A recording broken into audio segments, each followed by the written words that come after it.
mbégte bu yaatu di leen dalalaat tey ci seen programme bi lee di Talk to Eyeafrica TV di am ci àjjuma bu jot bu juróom-ñetti waxtu yu jotee ñu fiy waxtaan wala di fi dalal ay gan yu am solo di waxtaanee tolluwaay bu réew mi ci wàllu politique ci napp gi ci lu lépp loo xam ne dafa soxal réew mi rek des koy waxtaanee waaye xam ngeen ni des koy séq ak keneen maanaam gan goo xam ne dañuy mën a waxtaanee ci ponk yu bëri tey nag suñu gan du kenn ku dul Lamin Tamba xam ngeen ko Lamin Tamba bokk Aprc mën nga ko waxee noonu waaye tamit ñu ràññee ko ci Aprc bi nga xamee ne xar na ñaar ñuy wax Noto Alliance liggéey bi nga xam ne mu ngi ci doon am taxawaay bi rawatina sax ci 2021 presidential election yi gisoon ngeen taxawaay bi nga xam ne amoon na ko ci Aprc Noto Alliance dinañ waxtaan ak moom ci yu bari yenn rumeurs yi nga xam ne ñu ngi dégg ne moom dañ ko sax génn ci parti boobu loolu dinañ ci waxtaan mu indi ci leeral waaye lu jëm itam ci Jammeh ci Janneh commission bi special select committee bi protest ak yu bari yoo xam ne mi ngi xew ci réew mi dinañ ko waxtaan ak moom su ko defee rek ñu bàyyi ko mu nuyuwante génn laata ñuy dugg nag ci biir waxtaan wi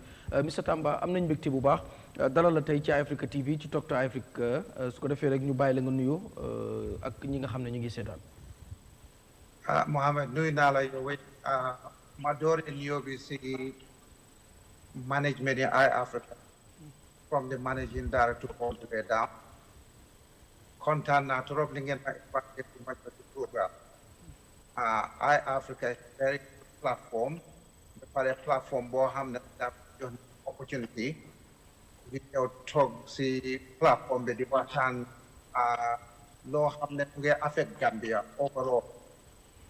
gis nga bu ma njëkkoon na ñëw mooy Eyeafrica in 2017. Eyeafrica moo nekkoon the only platform one of very few platforms yoo xam ne since 2017 parewoon nañ pour déglu waa Aprc ak seen gis-gis ak réew mi lu mu daan demee temps boobu noonu. So kontaan naa trop maa ngi appreciate Eyeafrica from the proprietor all the way to the host, the panelists, every single person. ba pare sa seetaankat yi sa déglukat yi nama naa lañ it's been a long time since I came on this platform. Thank you. dama daan fa ñëw si platform bi in 2021 2022 but after some time dama xaloon na busy so I didn't have time to come on the platform but thank you very much tey pare naa pour doonaat suñu waxtaan bu ñu yàggoon na def ci platform bi so appreciate naa loo ma invité. jërëjëf thank you very much. ngoog dañ koy dooree ak government bi jaare ko ci Gambia Immigration Department ñu ngi issue ay ID card abroad gisoon nañ boo xewoon Mauritania government bi génne woon na wala GID muy Gambia Immigration Department génne woon nañ press release di wax lan moo taxoon ñu dem fi nga xam ne mooy Mauritania pour issue ID card bon léegi gisaat nañ ci ne dañ koy def Gabon ak Togo coow li bari na ba am na sax ñu ci protest UDP seen youth wing bi génnoon nañ protest last Saturday di wane seen ñàkk ànd ci loolu ndax ñu bari dañ jàpp ne am something loo xam ne mu ngi ci ginnaaw te wóoluwuñ yooyu noonu yëpp mais maanaam mën nañoo sàcc élection ak yu ci mel noonu yow ban gis-gis nga ci am yaa ngi ci diaspora bi Gambien nga waaye ci diaspora bi nga nekk yow ban gis-gis nga am ci loolu. sorry dafa am ku ma doon call. ok yow ban gis-gis nga ci am yaa. suma vidéo bi mu ngi alaan bu jàkk. ok.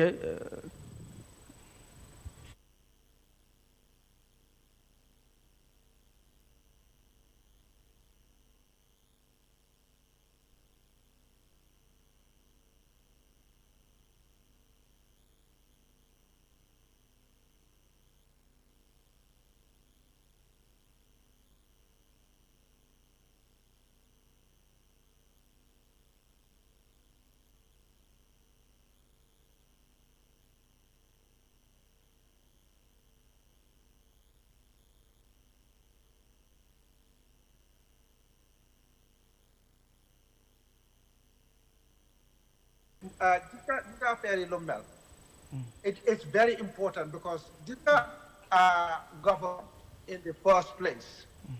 What you saying you've been that constitution in real. That's a reason they wrote it for a certain reason. Reason be more. Everything that the government has to do, then Kawara Jarale constitutional provisions. Yeah, first and foremost.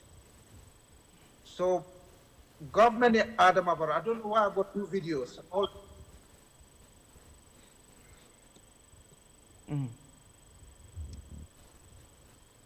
Yes. Okay. Yeah, Mr. Rama, video mi ngi baax. Okay, so jërëjëf. So the thing is, ban provision ci constitution ni Gambia moo jox nguuri Adama Barrow doole pour ñu jógee ko Gambia dem Mauritania dem Congo dem South Africa maa ngi laa jox exemple.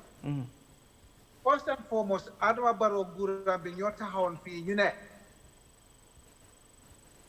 mënuñoo register Gambians abroad to vote in the presidential election. te bu ñu yóbbu woon the bill to parliament for Gambians abroad to be able to vote, the majority of MPP support MPC then voted against the bill to allow Gambians yu nekk abroad ñu mel ni Lamin Tamba ñu mel ni ñeneen ñi pour ñu mën a am opportunity to vote in the Gambia in the presidential election. NPP policy more convinced than MPC, including some of the MPs from the No Alliance, pour ñu block Gambians abroad to vote in the presidential elections. Waaye gis nga buñ defee loolu ba pare 3-4 months later ñu jagaraat another pexe pour them to other countries, Mauritania, Congo, and other places to go and register Gambians in those countries to vote, to get their ID card. ID card lañ wax.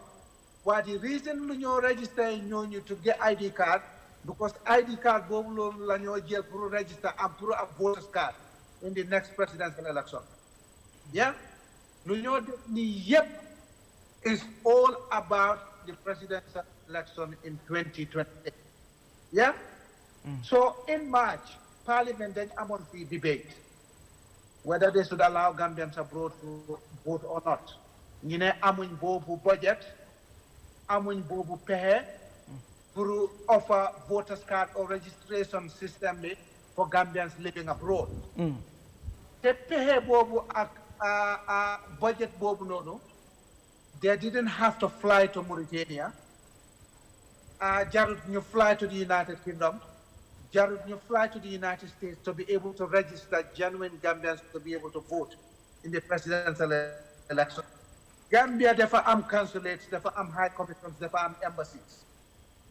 In those embassies, they have staff ñoo xam ne mun nañoo door registration of voters from now, from July 2025 to July 2026. Most Gambians living abroad would have been registered and be ready to vote in the presidential election 2026. Why bëgguñu loolu? Lu ñu war a laaj suñu boppa mooy lu tax Adama Barrow government bi ñu ngi choose pour dem Mauritania, ñu ngi dem Congo wala ñu ngi dem yeneen dëkk yi nekk Africa. Why they don't want to go to the United States, they don't want to go to France, they don't want to go to the United Kingdom, bëgguñoo dem Spain, bëgguñoo dem Germany. Lu tax? Why are they doing that?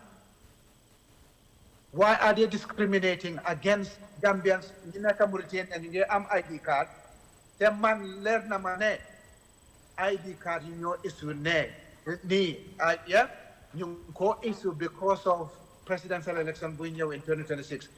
képp koo xam ne dañ ko issue ID card in Mauritania, in Congo, in South Africa, in Senegal ak yeneen réew yi ñooñu dañoo mujjee am voters card pour vote in the presidential election in 2026. I can tell you that now. Yeah?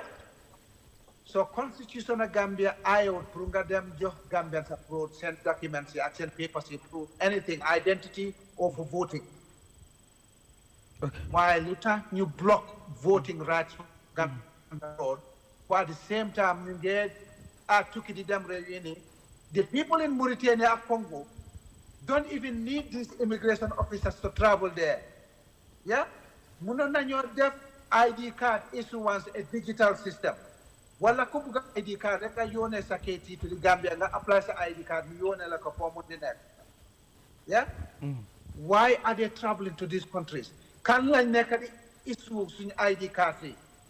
Ñooñu ndax genuine Gambians lañ? We don't know. How many people they're issuing these ID cards? We don't know.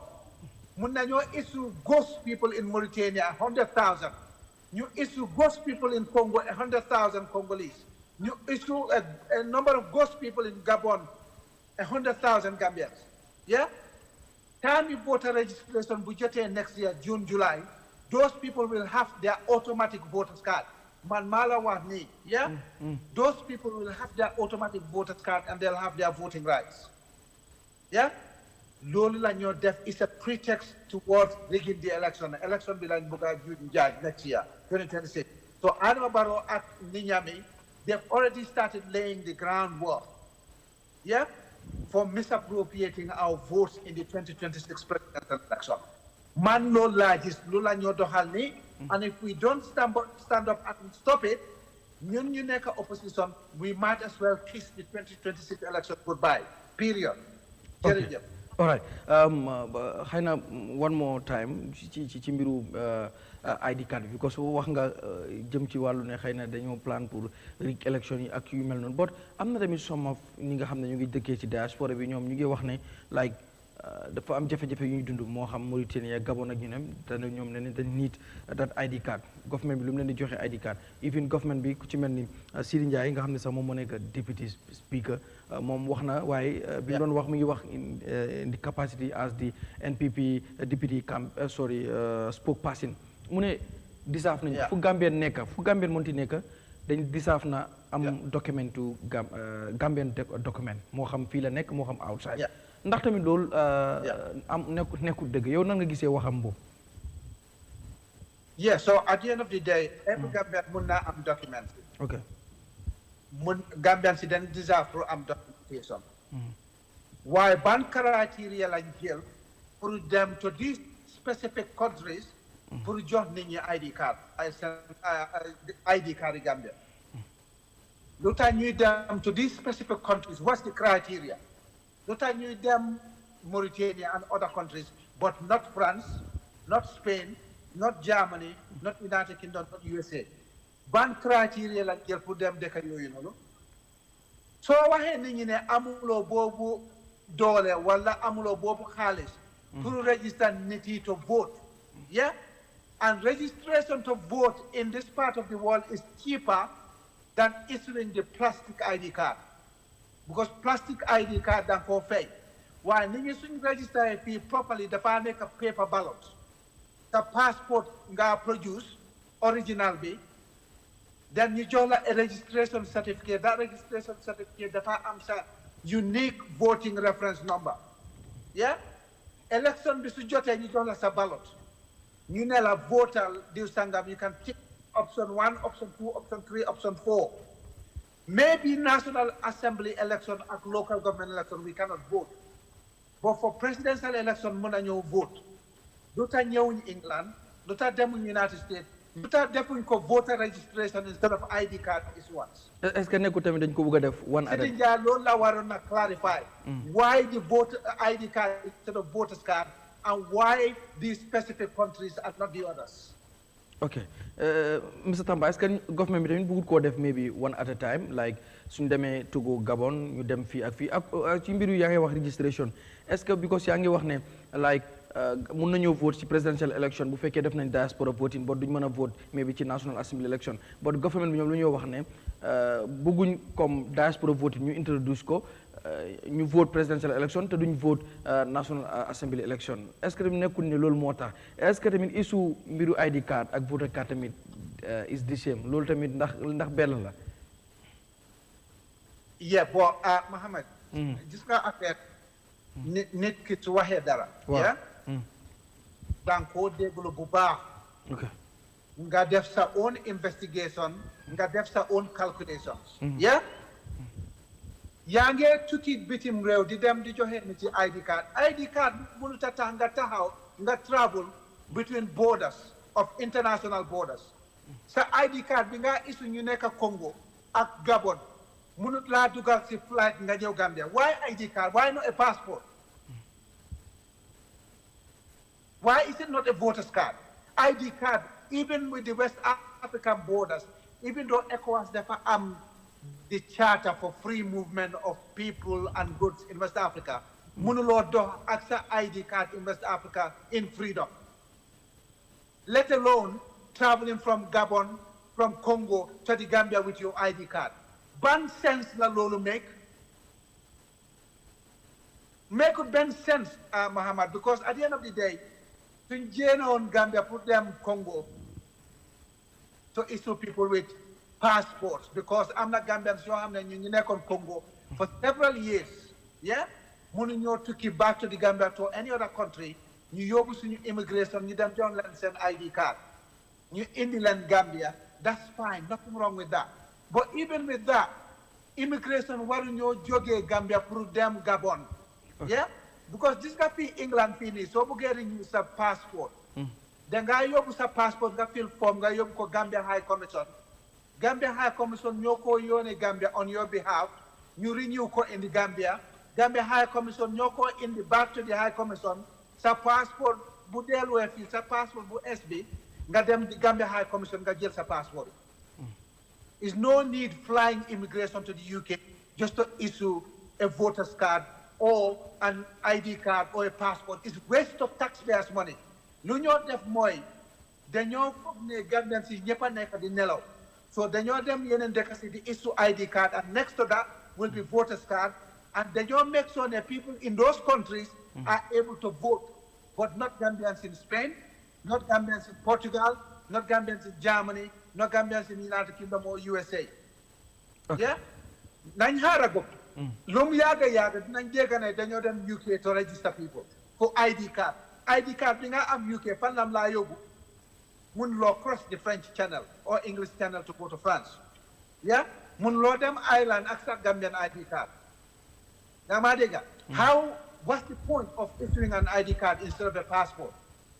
The technology is very easily laid. The technology is there for people to be able to register to vote without anybody moving from one country to the other. Defuñ loolu dañ ko block in parliament. But suddenly dañ am time, dañ am xaalis pour fly immigration to go to other countries to issue ID card. For what particular purpose, Muhammad? Okay. Why? Okay, all right. Xam naa mbiru ID card issue bi loolu moom du jeex nañ ci waxtaan ci yeneen jotaay. But léegi Mr Tamba su ma ñëwee ma wax la gala muy this movement bi nga xam ne ñu ngi tuddee seen bopp Gambians against looted asset.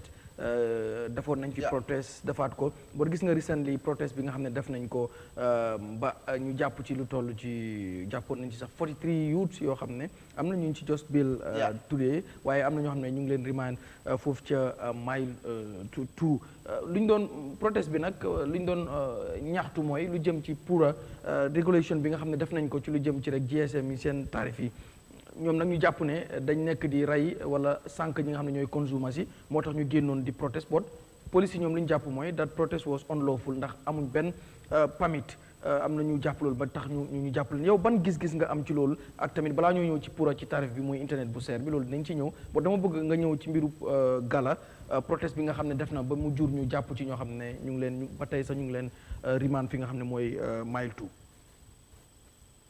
Yeah, gala seen intention bi dafa baax because di nga Muhammad nit ñi dañ dee fàtte ba pare léegi ganeen ñu mel ni man su ñoo wax si plateforme bi nit ñi duñu dee déglu waaye because Yahya Jammeh lañ bëggut wala APRC lañ bëggut dañ foog ne because Lamin Tamba waa APRC la wala APRC seen leader bi président Jammeh la so everything du Lamin Tamba wax nañ ko du mooy buñ ko déglu man yaagoon naa di wax si mbiri aseti président Jammeh since 2017 buñ dooroon di pass loi bi the Commission of Inquiry Act 2017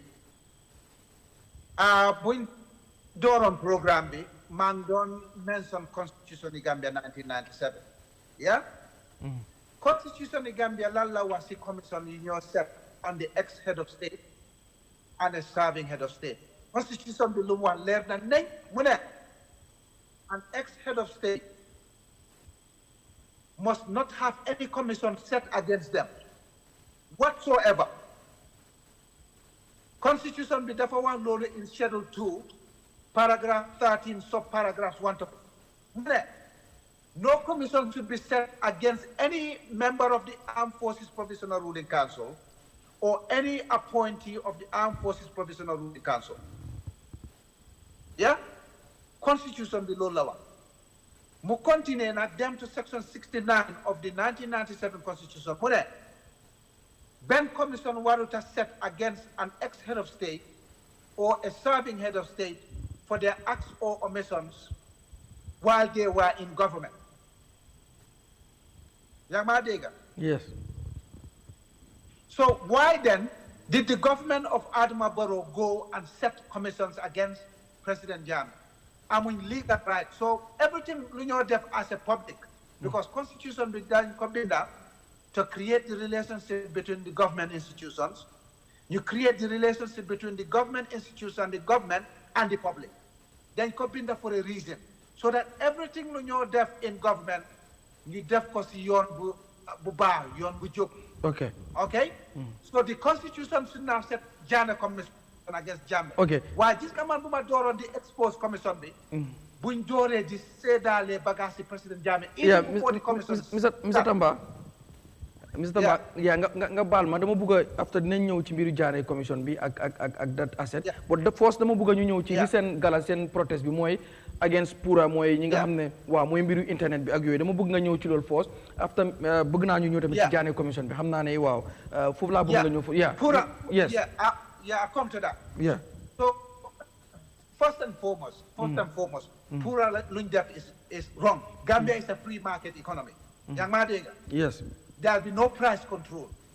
Pura waruñoon na wax GSM providers, you cannot have that price competition, lowering the prices for the public to win over the support and the customer base of the public. Pura Ben right to intervene.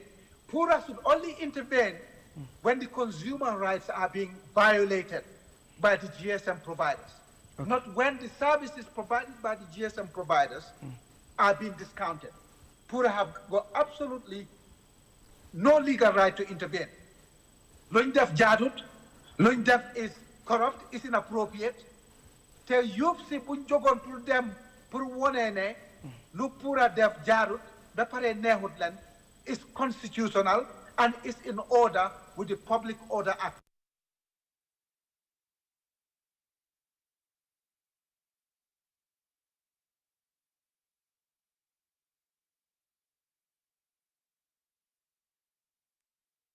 It's his job, his prerogative. Sudan, where business assembly Sudan on, is his own problem. So the same thing GSM providers did. Yeah? Pura intervene beyond policy demonstration pour arrest the owner of Africell, the owner of Comium, the owner of Gamcell, because then ragal arrest nonu ko ñu defoon ku daan beka bu nekk nonu Brikama faté na turam ku ñu arreston nonu. Yeah? So Pura has got no right. Well, Public Order Act, boo xam ne moo dee garder the fundamental rights of the citizens. Yeah? And the Constitution of the Gambia, boo xam ne mooy the supreme law of the land, says nit ki mun ngaa dem taxaw on public land peacefully nga protest. It's not illegal. Kañ la protest bi nekkee illegal su dee yaa ngee threaten the public ne dang leen a dóor wala dang leen a jam wala yaa ngee threaten ne dangaa yaaxa bagage yi jàmbur wala danga dem baare yoon bi loo xam ne dafa lor askan bi wala nit ñi Public Order Act fa la dee intervenir loolu la dee def illegal wala nga jël loudspeaker nga xatal nit yi noise bi di bari di disturb nit yi the Public Order Act will intervene in that circumstance. Waaye boo jógee tey nga dem taxaw Westfield on the pavement taxaw loo si diggi yoon bi nga dem taxaw di si pavement bi nga ne Adama Barrow bugguma la sa nguur gi dafa corrupt da nga war a def lii lële ak leneen. It's legal. Nothing wrong with that. Whether it's an individual or a group of individuals, if you go and occupy private land and you're not obstructing the public, you're not threatening the public, you're not threatening anybody's property, you're not inciting violence, you are within your fundamental rights, constitutional rights, the Public Order Act bañu ko. Police yi am na ay politicians ak ñeneen ñoo xam ne ñu ngi Pura ñoo ko seen boss yi ñu ne leen ne bu leen nangu ñii ñu ñëw taxaw si kanami Pura ñu wone seen naxar comme ñun luñ change cheap internet bu leen nangu ñu ñëw taxaw foofu noonu suñ ñëwee rek arrest leen looloo tax police yi seen commande bi bu mu ñëwoon mu ne ñëw pour négocier dafa jël instruction dafa pass orders ne they should disperse or else they'll be arrested te noonu lañ arresté youth si te protest boobu was very peaceful and youth kenn saagut kenn defu dara lu dul suñ pétition bi lañ indi pour won na ne pour amuñ benn right to intervene in the price competition luñ def jaaru ñu arrest leen yóbbu leen so seen date bi bu ñu doon di yóbbu court pour ñu dégga seen case bi nit ñi dem pour woon leen solidarity ñu tiyagas leen ñu arrestaat ñooñu noonu ñu yóbbu leen put leen in remand in Malta until September ban façon ñu government lañ am tey boo xam ne dangaa taxaw peacefully sonaluloo kenn dangaa taxaw pour wone sa naxar comme que danga am free internet pour mu ne GSM provider si bu leen def free internet you know why ñii dañ daan am commission for the taxes they take from Comium, from Aprc, from Gamcell, and from other network providers, QCell. Okay. They get commission from it. So that commission is based on how much.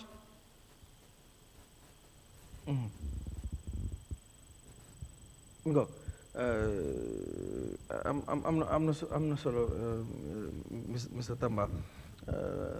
Comme ni ngeen koy seetaane rek mi ngi fi am solo Mr. Tamba.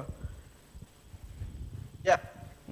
Waaw ok léegi comme li nga wax rek ñu ñëw ci mbiru comme gala est-ce que tamit ñoom dañ demandoon permit boo xoolee amaloon nañ protest bu yàggut ba génn protest bi was very successful nit ñi génnoon nañ waaye dañ demandoon permit police yi may lañ ko foogaloo tamit ñoom this time waruñu woon a demand permit rek because of xëy na nu gars yi jàppee ne public order act bi ndax different interpretation la ko nit ñi di interpréter ñu nekk ci government bi ñoom ni ñu ko interpréter ñu bari dañ jàpp ne ñoom lu leen féebo rek la ñoo xool boot ñi nga xam ne xëy na ñoom it nekkuñ ci biir government bi ñoom ni ñu ko interpréter is very differently ku nekk ak nu mu ko interpréter soo foogloo gala lu mu defoon la war a defaat rek dem ñaanaat permit ñu jox leen because soo xoolee UDP national wala youth wing bi ñaan nañ permit ñu may leen ñu génn def seen protest peacefully foofu tamit gala waroon naa def loolu rek wala yow da nga jàpp ne xëy na niñ def noonu war nañ koo def te soxlawuñ permit. lu ñoo def noonu war nañ koo def te soxlawuñ permit. Okay. The permit for two reasons or few reasons. Permit is just to protect the public. That's what it is. All right? To protect the public infrastructure. You demoon noonu to Pura were less than 30 people. They were peaceful. Needing on any permit. This government bi dañoo abuse the application of permits. Yeah? Ñun APRC no alliance then demoon pour def fundraising at the buffer zone on private land, inside, indoors. So but make sure we're on the right side to apply a permit. Yeah. Okay. If you're having an event on private land, indoors, this dog law can, you don't need a permit. If you're having a peaceful protest on public land, you don't need a permit. So in order permit, it gives them double assurance. Then I'm backing to say that, okay, why this one line fee, you have the daily on permit, they're parability for the rest of their lives. You don't have permit, they violate your rights again after giving you permit. Ngul gogu lañ am légui ni bo xamné def la jox permit ba paré on 1824. Okay. But 3 years jot na exactly the same thing they did to them. They gave them a permit and they brutalized them. Yeah, so permit bi dañ ko abuse. You don't need a permit if the police is struck, it's not causing a public nuisance. Okay. But they just abuse their powers because that's all it is. Okay, so now we can continue. Dañ bëgg rek nga ñëwaat ñu startaat ci Janneh commission bi comme nga ñëw yaa ngi woon fu am solo te dama bëgg bi ñu seetaan tamit mun ko mooy yaa ngi wax ci lu jëm ci nuñ seete ba commission bi ku ci mel ni Surahata Janneh da nga jàppoon ne warutoon a nekk di chairman da nga waaw so you can go ahead tubaab yi luñ dee wax conflict of interest. Okay. Yeah. Loolu lañ am ak Janneh commission jógee ko chairman bi Surahata Janneh himself. The commission of inquiry luñ ko setee number one.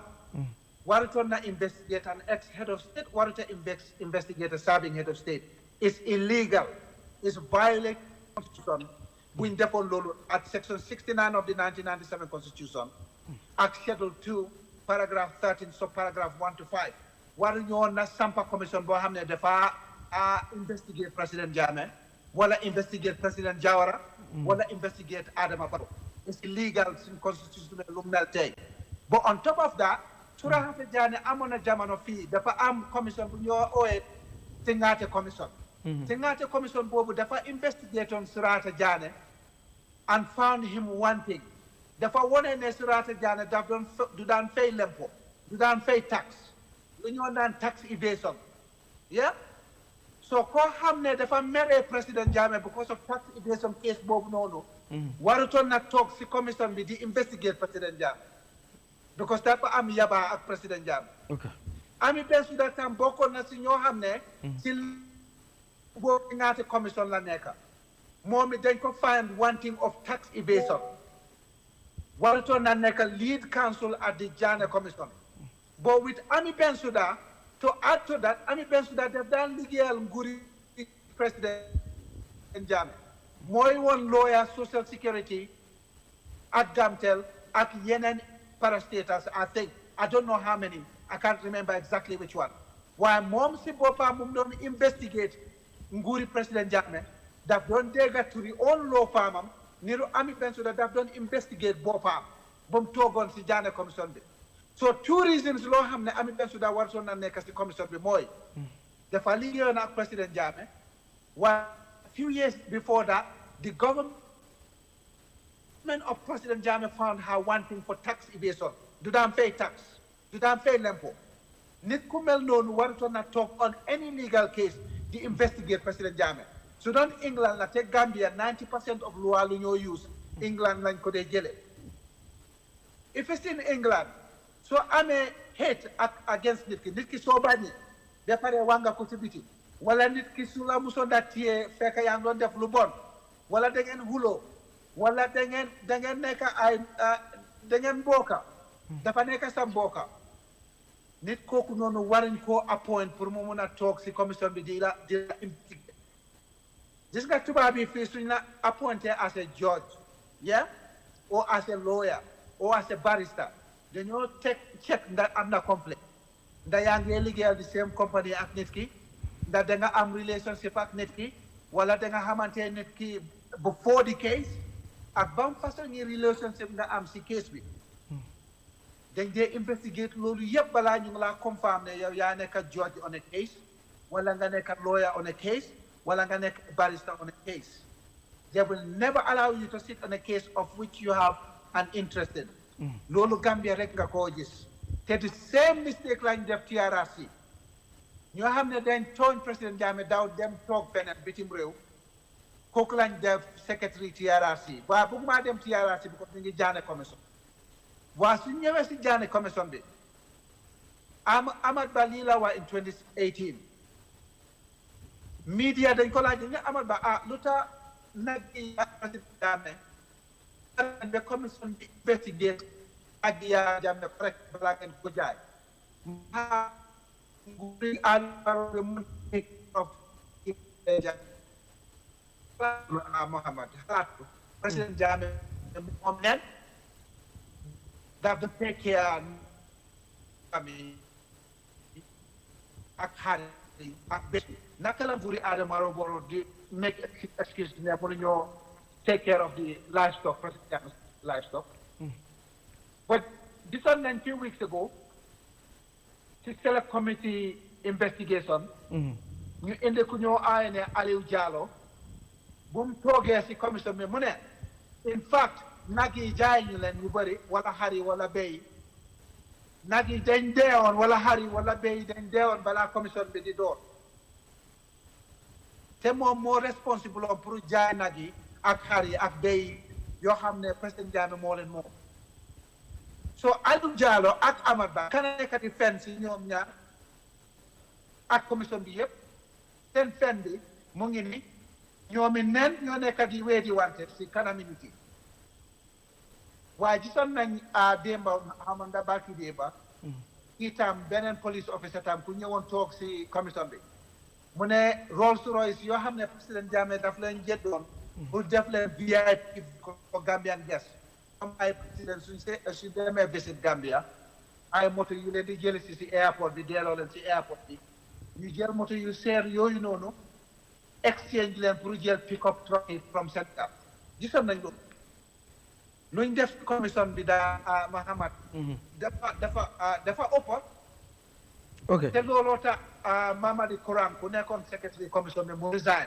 temps boobu noonu wala dañ ko daaxoon temps boobu noonu because conflict of interest boobu noonu boobu la doon expose because mu ne Amie Bensouda warut a toog di investigate boppam si commission bi because am na kayit yu bëri yu Amie Bensouda daan investigate moom Amie Bensouda si boppam moo nekkoon lawyer président Jammeh si case yooyu noonu wala case yeneen case yi Raki Amie Bensouda Haruna Dramé moo nekkoon managing director general manager si case yooyu noonu so yaa ngi gis conflict of interest bu nekkoon si Janneh commission wala problème bi njëkkoon na doore buñ violate constitution bi ñu appoint the wrong people to the commission wala njuuñ jaaj bi door wala everything loo xam ne jubut si commission bi fala doore and nothing else is correct so investigate nit ki ba pare ñu ne sa investigation bi de dafa am lu ci ñaaw dañ koo investigate foog loo ne loolu gàcce la loolu moo dal commission yi Janneh ak Surahata Janneh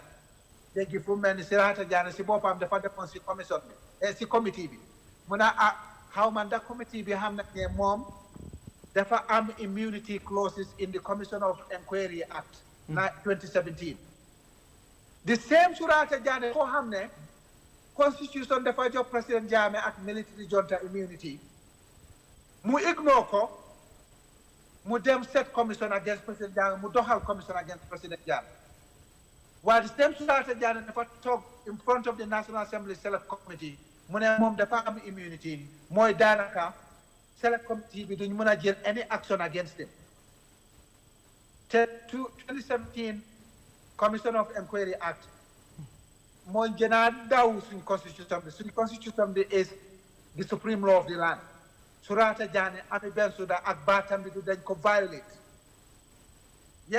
pour set Commission of Inquiry waaye moom dafa bëgg a National Assembly ñu honor his own immunity bu nekk si Commission of Inquiry Act 2017 nuñ jaayee bagage yi ñëpp a ko déggandoor baatam bi du lu mu def ak seetam bi ñëpp a ko déggandoor so we've heard all of that we don't need to go over it all over again ñii luñ def Gambian tax payers yi lañ saaca seen suñu alal lañ jël saaca ko du bagage si président Jammeh because man all na ma ne the aircraft yu nekkoon Gambia nekkuñ ñoon si turi président Jammeh Rolls Royce loolu they were Gambia government VIPs for foreign dignitaries they are not for président Jammeh ñu jël leen jox ko Sénégal ba pare ñu dem jël ay pick-up truck yu dee from Sénégal ñu exchange ko moto boo xam ne bu nekk about $500,000 $1 million nga jël pick-up boo xam ne $100,000 $200,000 loolu ban façon intelligence la ban façon silly behavior is that these people what they're doing is just ridiculous. Right. Special select committee bi mu ngi dem it is ongoing yaa ngi gis testimony yi because maa ngi gis yaa ngi jël some references ci that committee yi but ndax am nga ci yaakaar ne bu jeexee ndax convince na la ne dara dina ci génn maanaam maybe accountability bi nga xam ne youth si ñu ngi ko doon demand ba gala loolu moo tax sax gala mu juddu ak ñeneen ñoo xam ne sax maybe bokkuñ gala but citizens yi nga xam ne they are demanding pour accountability mu xew ci lu mu am ci luñ gis ci ne Jammeh assets yi ne gis nañ ne accountability am na ndax yaakaar nga ne mën nañ ko amee ci that special committee. Mohamed man aw ma si benn yaakaar first and foremost lu tax kan moo koo implement te National Assembly Select Committee su defee seen recommendation case bi dafaa dem to the Attorney General to bring about economic crime right charges yaa maa dégga dañoo make recommendation recommendation boobu noonu maa ngi xaar pour gis recommendation from the select committee te su dee luñ dégg si commission bi keneen ki mu ngi naan ay nag yi dañ dee balaa ñu ko doon jaay ñuy dégg ne nag dañ ko jaay naan $100 ñu dégg ne am na ay nag yoo xam ne kenn xamut fuñ jaar yeah ak yeneen bagage do you think that recommendation should demee to the Attorney General is he going to implement it? Do you think the Attorney General hamut? waaw président bi asoona Gambien si président si asoona Gambien si ne any recommendation boo xam ne jógee na ci that select committee dina ko implement. Ban President Adama Barrow. Yes. Do feel like ban on Momodou Sabally for 10 years? Kan moo jël recommendation boobu noonu xooti ko sànni ko sa mbalit Momodou Sabally dañ ko ban on for 10 years from public office. Take, he's a presidential advisor or a youth president, they call him. Public service. He's been paid from taxpayers' money. Can more violate that recommendation? Anna Basti, Mohammed Basti and others. Anna TK Hama TK Motors and the other one. Isn't the government doing deals with those people again? Muhammad, Buldega anything no bon ndax Janneh commission ndax Janneh commission bi nga xam ne ñu ngi ko investigator Mr Tamba Janneh commission bu ñu nekk di investigator ndax recommendation yu mu joxe woon nit ñi léegi war nañ ko mën a jël seriously maanaam no nobody is to take it serious because yes number one so kon dafa mel ni president bi he is right to lift the ban of Momodou Sabally and others wala yeah but then if you do that you make sure but lift your ban because you don't believe in the recommendations of the Janneh Commission, and I agree, the recommendation of the Janneh Commission can hold you any credibility because of the unconstitutionality, the conflict of interest, and the vendetta that took place. Yeah? But so the Lulu, look at the president didn't go the next step, put out the Surahata Janneh, at Amie Bensouda, bring back all the assets that you seized and sold because they haven't changed legal title. This is the asset the President Jammeh kept ko amne jëndal nga ko jënduloo ko si yoon da nga acquire illegal title. All President Jammeh needs to do is take it to the appeals court. Yeah? And everybody who bought it will have to return the properties to the state. So Adama Barrow lu moo wax dafa war dara tey si suba balaa ñu naan ngoon paate na ko wala ceeñ na maana. He never follows it. All right. Never.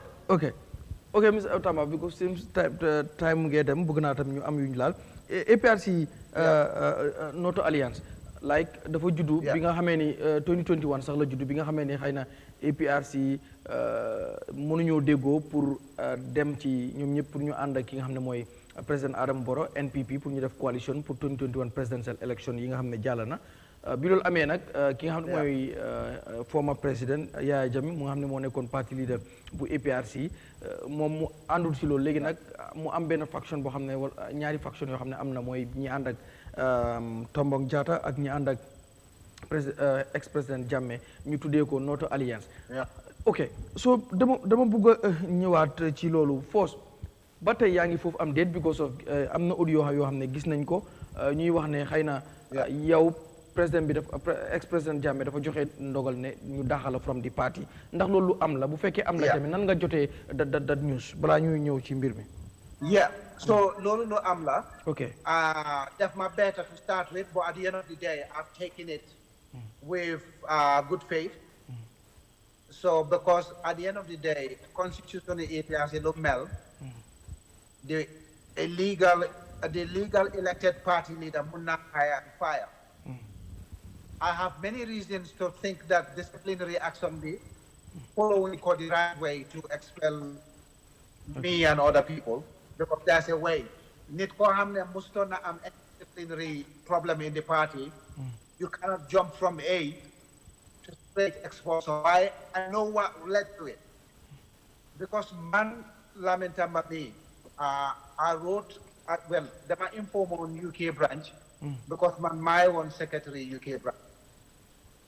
And my one APRC International Media and Communications Director. Yeah? So on the 15th of July, they announced to the UK branch, they resign from my political party position of international media and communications director. Yeah? So Friday, Sisuba must submit some resignation to President Jammeh andale audio to explain why I'm resigning. Because I've got lots of responsibility lately because of the job I do. I cannot hold political party executive positions. All right, so Hamna resignation Bob Nono. It didn't go down well with the executive in the Gambia. I don't know what they told President Jammeh. Yeah, because man, the resign, my binda letter, my binda letter is clear that I have additional responsibilities to my JKB, then my promotion go up another level. And so I get that level, you cannot participate in party politics in executive positions. My later load. My record audio of about 9 minutes. My record audio be in Dola, in Wolof, in Malta, and English to explain why I'm resigning from my executive position. So whatever the executive told President Jammeh, the LXC, President Jammeh release audio that my expel Janneh at the same time from the APRC. I don't mind that. Okay? I was in the Gambia because of the belief I have of the APRC ideology, of equality, of Gambian patriotism, of Pan-Africanism, of providing education, agriculture, facilities for the poor, yet transforming the socio-economic. Lolo ma support APRC. Lolo tahout because I'm not part of the APRC, I will not continue that work. Lolo ma honors the invitation because Eyeafrica was the first one in 2017. We yenen platforms in Dow APRC. Eyeafrica nyoni johon platform for nyumuna express in view of the new administration in the Gambia. So Eyeafrica should focus on Ubuntu anytime. They are on invitation. All right. But number two, program you definitely, yeah, it helps Gambian people. Put you muna ham loi lan la what's in good the dogal. That loi dapat dal ni legally or illegally. That nguri adama baro dapat nyo improve the status of the Gambian citizenry. Lolo tama sawar di ñew ci platforms di pour mëna exchange suma experience, exchange suma knowledge. Why APRC degala President Jammeh daf ñu daha from the APRC because of hamna suma resignation bi neewut executive bi on the ground.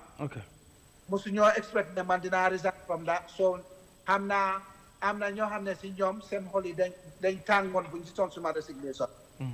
So whatever they told President Jammeh, I don't know. But Hamnane, the next day after my resignation went viral, audio bi dafa ñew mu ne dama expel Lamin Tamba, dama expel Isaac, ma expel Fodé, ma expel ñeneen ñi ci parti bi. All right. Yeah, Mr. Tamba, ndax yow da nga daan mën a am direct conversation with Jammeh, ndax da ngeen daan diggante yow ak président, because ñu bari gis nañ how active you are. Ndax da ngeen daan diggante yéen ñaar? Yeah, so that's clear now. Until 2021, ñu bari xamuñu woon ne dama doon waxtaan ak moom si pet, because man, see the thing with is man Mahamad lu ñoo wax si ron si ron la moo des. I'll never come out and say it outside. Ma dégga. So I never told anybody ne dama de go President Jammeh. I kept quiet. And the thing with me is I'll tell you exactly what I think about anything without fear or favor. Te tey ñu bari ñoo xam ne de seetaan Eyeafrica dañ dee déglu radio Gambia wala dañ dee seetaan yeneen plateforme am na ci Lamin Tamba. I have no fear for anybody. Musuma talk si public platform di fenal nit yi. Yeah? But I will tell people the exact truth, whatever is going on. And loolu dama ko wax without needing any political position wala any favors. So yes, President Jammeh dañ daan xelalante time boobu noonu on various things, either as a group with the other executive members or as individuals. You understand? But I have my own principles. I have my own vision. And that vision and principles aligned a lot with APRC. I joined on the APRC 2017.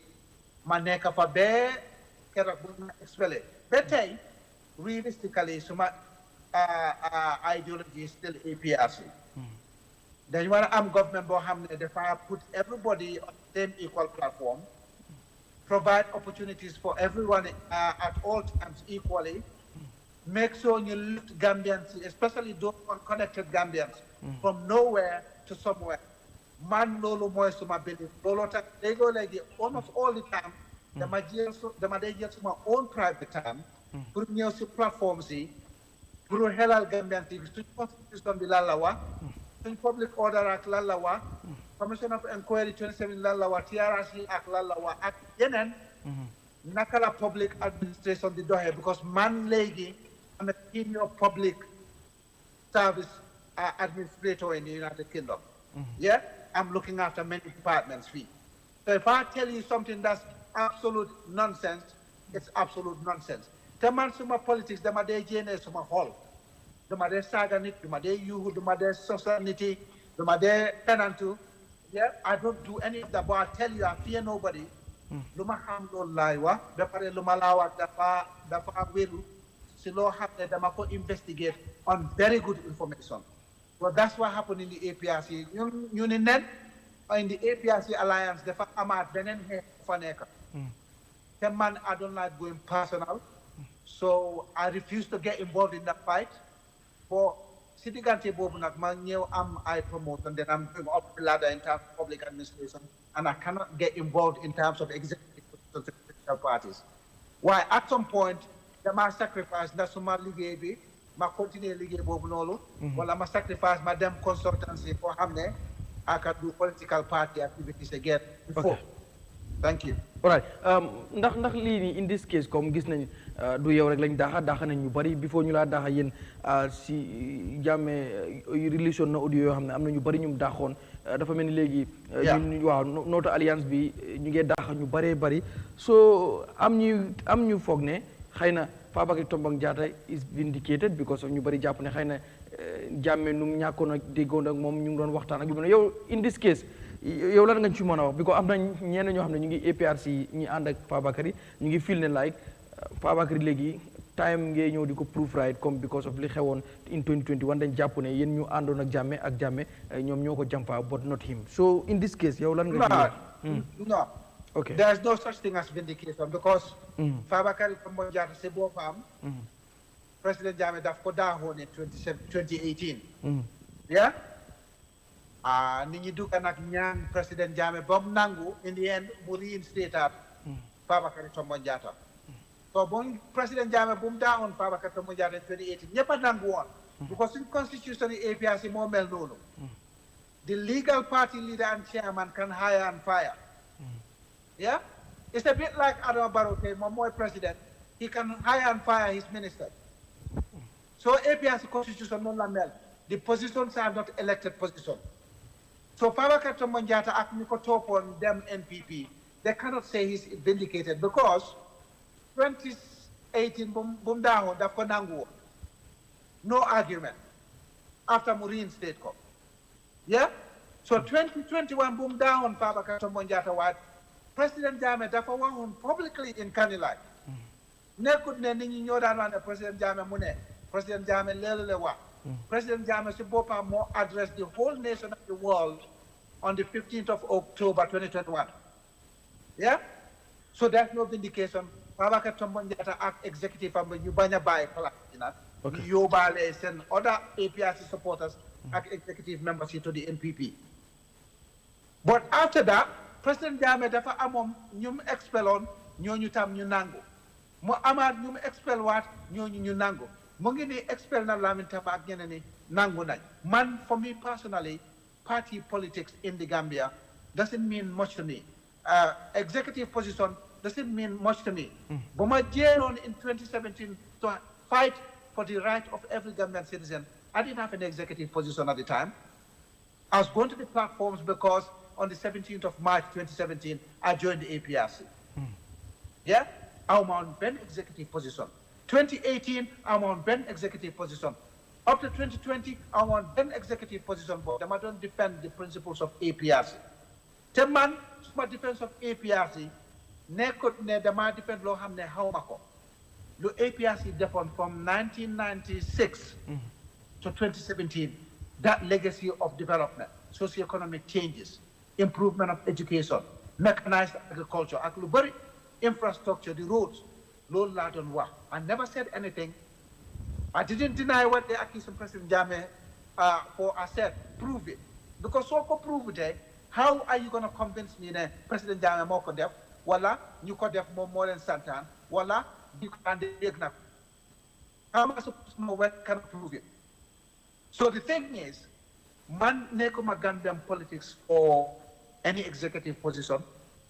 I've been in it for 5 years, but I'm on an executive position.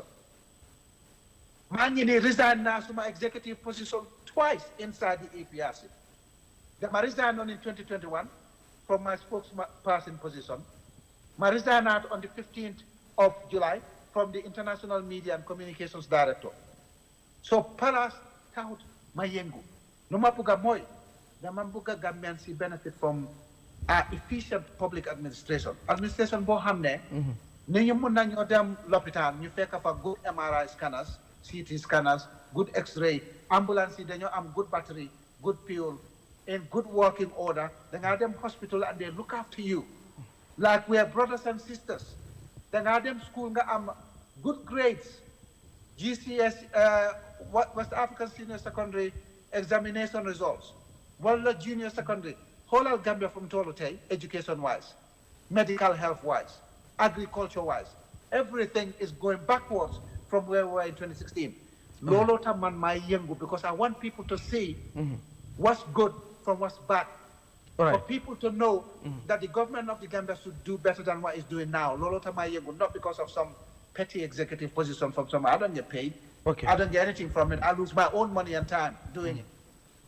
ndax foog nga ni tamit APRC léegi di reconciliation dina mun a possible maanaam reconciliation ci diggante Fabakary Tombong Jatta APRC bi nekk ci moom ak Noto Alliance bi because of amoon na time ñu ngi doon dégg lu mel noonu di jàpp ne xëy na before 2026 that reconciliation dina possible ku si mel ni Rambo Jatta déggoon nañ muy wax yu mel noonu ne comme ñoom they are ready for that pour ñu boolewaat family bi mu nekk benn do you think ne that is possible ak tamit ndax do you think ne loolu itam is genuine pour mu mun a am at least ñu boolewaat APRC mu nekk benn. Reconciliation, there's nothing impossible. Man, I don't believe in impossibilities. Okay. APRC munna neka bena, but for the APRC to be one, then you am puru nangu and put bygones, to make bygones, bygones basically. We have to leave our own petty personal grievances aside. Lolu taxut ne nit ki so gisee loo xam ne baaxut stop loko wala wahulo pour muna stop lolu nonu. But we need to put our past behind us, and for APRC to become one and strong again, we need to amend our constitution. You them one Congress, all of us, all sides of APRC, you them elected executive. So can anybody call hamne the farmer executive position knows that they've been given the mandate by the members. Yamadega. So do amatne Fabakary Tombong Jatta mo manipulate position mo jokon ni nyami ñu ko topon dem NPP. President Jammeh mo manipulate ni nyami mu jox place to APRC no alliance. Ñun ñepp a ñew wara ñew back to one place, ñu dem to an extraordinary congress, you select leadership from top to bottom via a voting process. When that happens, anybody who wins, we know the majority wants that person to be in their position. Yeah? So amut lo hamne defa impossible. Everything is possible. All right. But we need to do it the legal way, the right way. We need to amend our constitution to make sure only the members or the delegates will give you power to be in a position, not the hire and fire from Fabakary Tombong Jatta or from President Jammeh or from somebody else. Okay. Yamadega. Yes. Once we become one, we can amend the constitution again and make it a hire and fire if people want. All right. But lately, party, if we don't come and get the majority to vote for people, anybody that gets a position has been manipulated. Okay. Yeah? We have to be clean, we have to pray.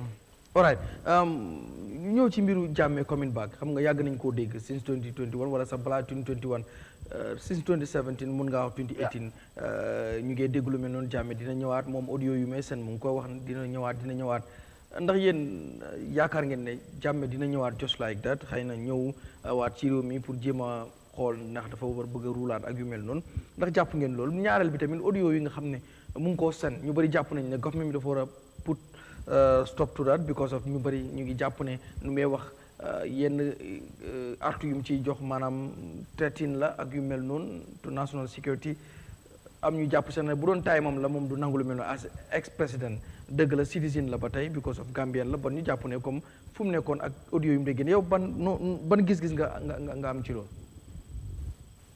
Yeah, so President Jammeh first and foremost mun naa ñëw anytime. Okay. So su ñëwee anytime it would be the responsibility of other Jammeh dégg nga. Wow.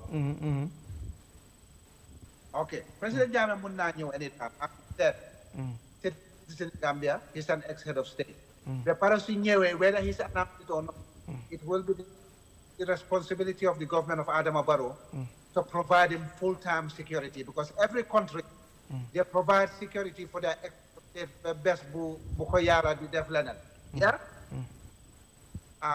So Adama Barrow, whether he likes it or not, or whether the next president that's there likes it or not, President Jammeh should dare say, as an ex-head of state, he has to be provided security.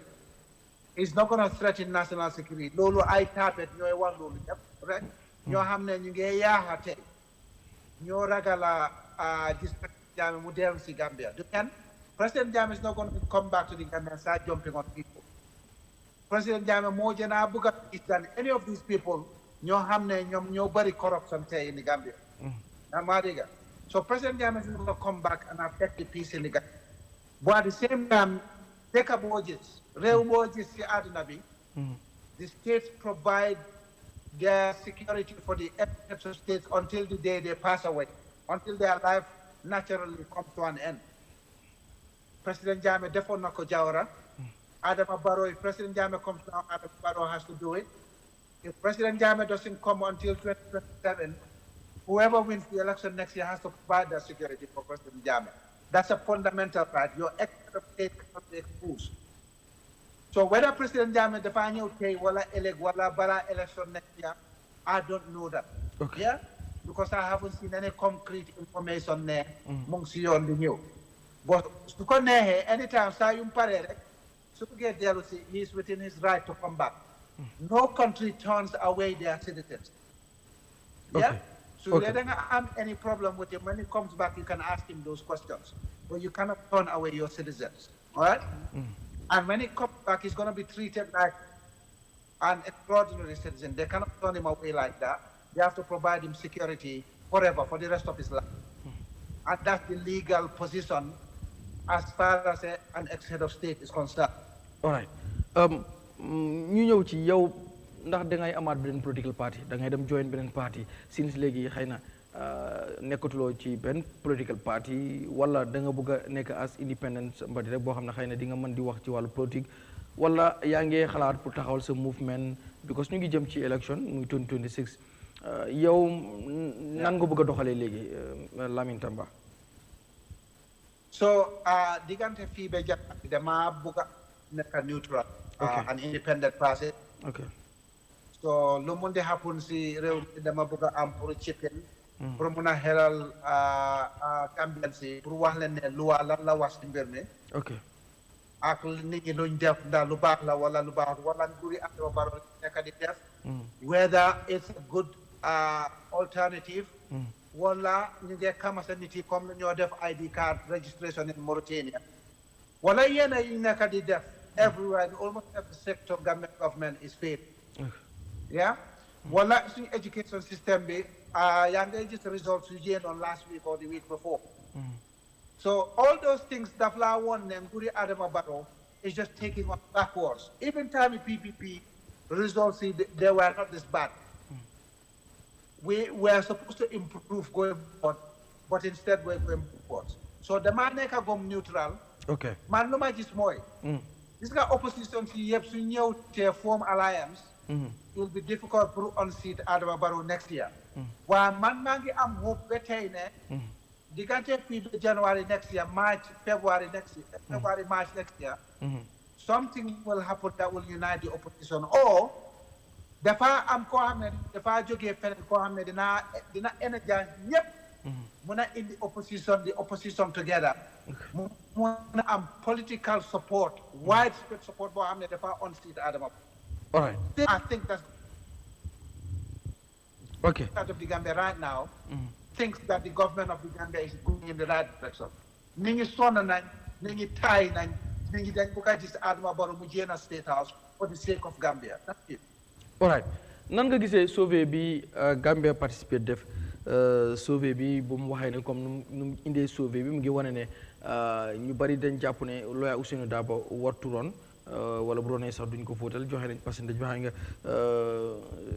ñëw nañ tamit ci président Barrow wax ne comme ñu bari jàpp nañ ne bu defee taam duñ ko fóotal ba lu ci gën a am solo wax na itam ne Talib Bensouda ñi jàpp ne dafa war a run for président ba loolu yëpp soo xoolee bi ñu indee gis nañ ne président Adama Barrow ci wàllu bu ñu waxee ne bu ñu doon vote bu doon élection yi ban pourcentage la moo lead Talib topp si nga doog a am Ousainou Darboe so yow sauvé bi xëy na ñu ñàkk a dem deep into that because time bi du ñu ko may waaye yow nan nga gisee da sauvé yeah sauvé most of the time daf dee nekk loo xam ne daf dee accurate dafa depend kan lañ laaj questions yi bu ñu daan def sauvé bi ok so nit ñi ñoo nekk ne di wax ne sauvé bi waxu dëgga Talib la ñoo farle wala Barrow la ñoo farle no sauvé bi always depends on the people you ask today these people are random, you don't know them, seen response moo reflect noonu te sauvé bi ñun laaj lu ñu wax exactly loolu lañ print pour public bi gis so pour nok survey bi is just basic education moo manqué rek because at the end of the day soo laajee Mohamed ak Lamin kan lañ bëgga mu nekk directeur Eyeafrica ñu ne dañ bëgga Mr Kante mu nekk directeur Eyeafrica so ñu ne ñu ne Lamin Mohamed ak Lamin ñu ne Mr Kante lañ bëgga mu nekk directeur mu am ñu nekk si biti ñu ne lii fen la Mohamed ak Lamin waxuñ loolu kan nga dangaa wéeti sa boppa wala dangaa wéeti lu Mohamed ak Lamin wax so this is what a survey does. They ask a certain number of people, mostly random people ñoo xam ne they don't know whether they're UDP, they don't know whether they're APRC, they don't know whether they're MPP.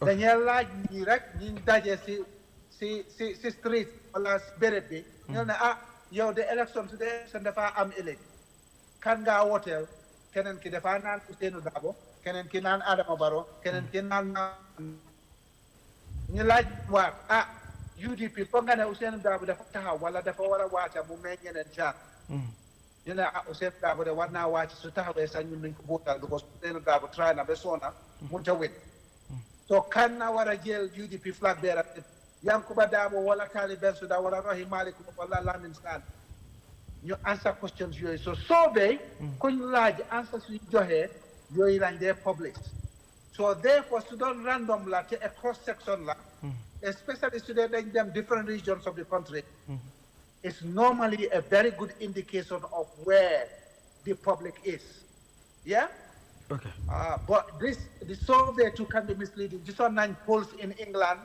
the polls in the United States and polls in many countries you don't their results wrong but that doesn't mean the polls were lying it's just the people they asked questions that's what it is all right hey natam we ask questions they're heavily leaning on one side but the majority are leaning on the other side so the polls can be wrong but the results are produced from the answers that people answer the questions that people answer those are the results they publish thank you all right finally ndax Lamin Tamba mun nañ ko séntu 2026 mu ñëw register pour mën a bokk si next presidential election yi wala maanaam pour mu ñëw vote even bu ñëwut nekk candidat wala ànd ak keneen vote xëy na as a citizen pour mu ñëw vote since diaspora voting bi jàllut so you people are not allowed to vote bu fekkee yéen a ngi ci diaspora bi ndax dinañ la gis wala comme noo waxoon alia ne ñu xaar seetagum ndax Adama Barrow immigration dina ñëw England pour register voters card ok wala dem America pour register voters card wala dañoo continuer loolu dañoo continuer registration bi di voter registration waaw voter registration su amut in the diaspora su ma guddee fan ba next year December we can take it for 100% guarantee ne man dinaa vote si election the next year okay whether Lamin Tamba dafa taxaw as a presidential candidate loolu is not even in 1% of my plans right now okay yeah it's not in my plan at all waaye man lu ma bëgg a mooy su dee dañ amee very good united opposition dinaa bokk si campaign do just voting I will go down to the Gambia dinaa join campaign bi dinaa dem door to door to make sure the leader of the alliance of the opposition parties gets as much support as possible from me and many other people Gambians to give them the vote so we can see the back of NPP. All right. Thank you so much, Mr. Tamba. xëy na bu fekkee am na loo bëgg a wax loo xam ne xëy na laajuma loo ko ci interview bi te sa concern la nga bëgg koo wax just you can say it after su ko defee itam nga tàggoo waale rek time bi jeex na tag waaye kontaan nañ apprécier trop sa time yes. ok jërëjëf comme lu ma waxoon at the beginning programme bi buñ ko tàmbali woon maa ngi jërëm sa stop Eyeafrica seen seetaankat yi your crew, your panelists, your people, the management team, Manglana Jerem, I appreciate the time you take to educate the Gambian mass. If they have any questions, anything Daniel, please feel free to debate with me. I love a debate. But Lena Rekla Bugahamal Gambian.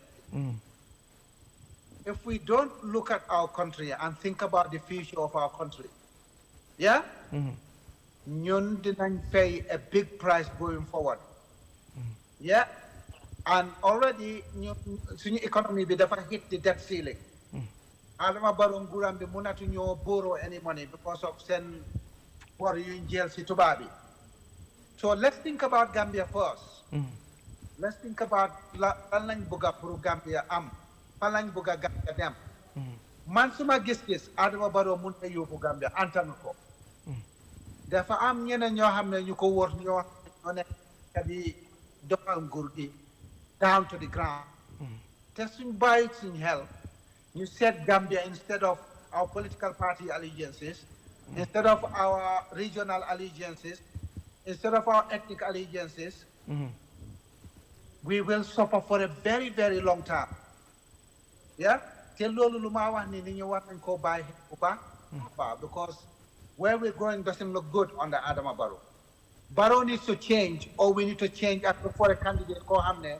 The far new in your plan you sound, the pare illibre win the election be. Candidate with the fora am Yerman, the pare the fora neka ko ham. No more one ninyi, Lola Lamin. No more dignity, Lola more Jeff. And that's what I want Gambia people to leave all your allegiances aside. Let's think about Gambia for once and come together and save our country. Thank you.